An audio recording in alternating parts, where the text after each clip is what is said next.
Hey, welcome to Fun Time Travel. So today we're going to share some safety tips and some safety adjacent tips, I guess you'd call it.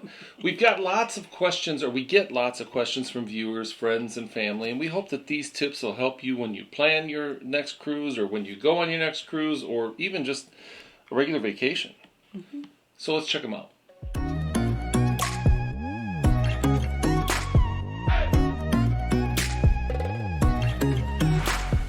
We're going to start with some common sense tips. Well, common sense to most people. We think they're common sense. Maybe, I don't know. Anyways, always be aware of your surroundings. I mean, that's pretty common sense. Right. Well, yeah. Don't wander down dark alleys. I mean, just don't do it. If you're not in a place that is familiar to you, that you know, just don't do it. Right. I think part of the reason why we say this stuff is because when you're on vacation, you're kind of in this like Explore mode. explore, or even like reality is kind of paused. Yeah. And so, when you get on vacation, you do things maybe you wouldn't normally do. Right. Moving on to the next one. We believe in the buddy system.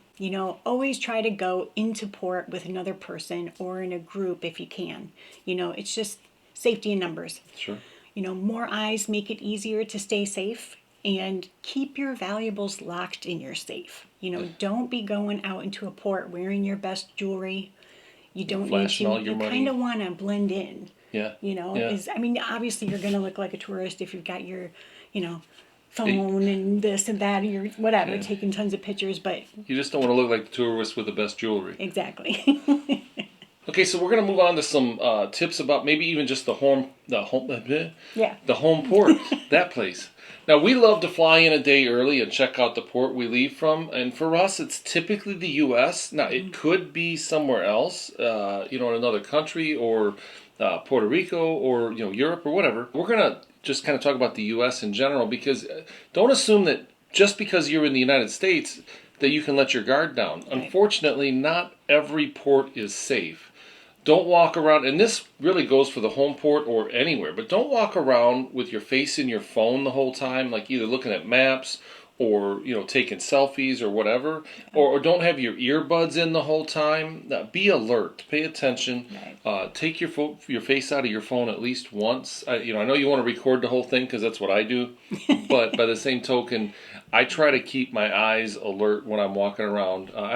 Just as simple not to run into someone. Keep your wallet and your purse secure. I know that this should go without saying, but you'd be surprised how many people slap their wallet in their back pocket, or they set their purse on the chair next to them and they don't even think about it. Because again, you're on vacation, and for some reason that relaxation mode often kind of extends into your personal security. I've said this before, but I always wear a crossbody purse, a smaller purse.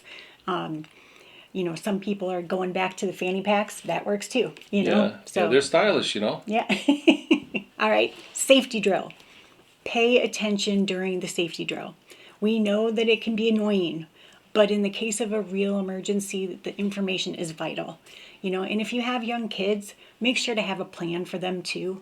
It's unlikely that you will ever need this information, but it's better to be safe than sorry. Right. So pay attention. The sail away party and those margaritas will still be there when the safety drill's done, so don't skip it.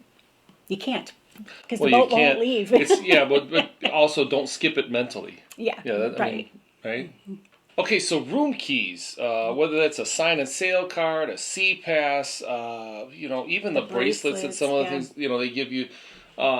Keep an eye on that key card. Now, I'm not going to name any names, but if you're watching this, you know who you are. I have a family member who lost 6 key cards on a 4-day cruise, and if that's not enough, I have another family member that on that same cruise lost 3 key cards. Now, we've been on, I don't know how many cruises now, but we have never lost a key not card. Not that we would shame these family members in any way. No. But I'm just saying. Now, it's important because it's not just you don't want to get made fun of, but you don't want to get made fun of. It's linked to your credit card or debit card or whatever way you're paying for onboard spending. Right. And it could theoretically end up charging things to your room. Now I know that it's difficult, but it could happen. The good news is, again, why I say it's kind of difficult for them to charge something to your room.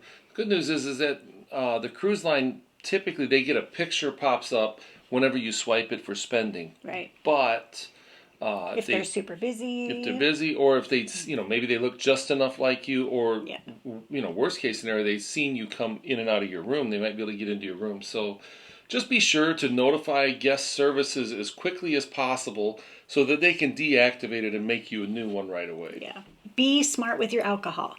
This should be obvious, but you put yourself at a safety risk, if you get stumbling drunk. Now, we know you're on vacation and you want to have fun. We're not saying don't drink if you want to drink, but just be aware of how much. What your limits are, yeah. You could be at a greater risk for losing valuables or maybe even getting them stolen. You could ruin the next day by being hungover. Right. We've seen many people not come out of their cabins because we've seen them getting carried onto the ship coming, right. Off of ports. It's crazy. Yeah. But anyways, plus if you get too drunk, the ship could limit your alcohol the next day, and that could ruin your party for the next day. Right. So just be wise with that. But if you like videos like this, would you hit that like button, subscribe to our channel, and hit the notification bell so you don't miss any of our future updates. We love doing these videos. We try to put out information that we hope helps you, and we're so thankful that you watch them. So thank you so much. Okay, so we all love those balcony staterooms, and we're going to talk a little bit about balcony safety. Don't stand on the furniture. This should go without saying, but we've seen it. Mm-hmm. We've heard stories of people falling, standing on the furniture or the railing, by trying to get that perfect selfie or Lord knows what else. If you fall, it is a long way to the bottom. And if you fall overboard, and that's happened, I think like 10 times this year, you're not likely to be found. And of those 10 times, as I understand it right now, only 2 people have been found that have fallen off of cruise ships. Now, mind you, there are thousands and thousands of people sailing, so it's not like it's a huge risk, but if you're the one that falls off, it matters.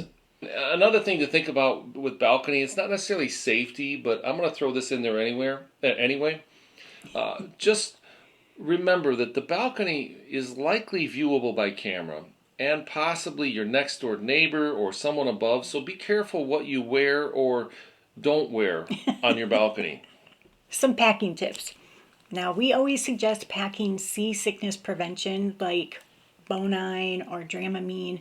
We are not usually susceptible to seasickness, but we always take it every single night, the night before, whatever. And we've never had an issue. So, we'd rather just be safe than sorry with that one. We also always pack and use our sunscreen. A bad burn will ruin your trip. Certainly your day. Yes. We've had somebody on one of our trips with us that burnt themselves very severely. It was not an enjoyable trip for that person. Well, at least for, several days. Yeah.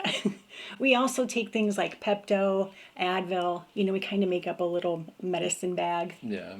And another thing, and again, this is safety adjacent, but check the prohibited items list for your cruise. Yes. Each cruise line has a list of prohibited items. They're mostly similar, but the cruise lines do have some individual specific things. So we always suggest you go to the FAQ page on your cruise line's website. You could reach out to your travel agent or your vacation planner with your cruise line to get any more information. But it's always going to be on that updated list will be on their website. And just check it before you pack.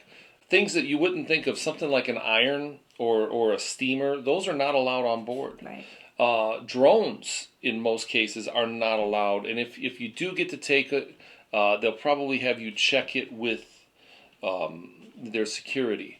And knives and weapons are not allowed. And you think, well, maybe even just my little pocket knife. Don't take it. No.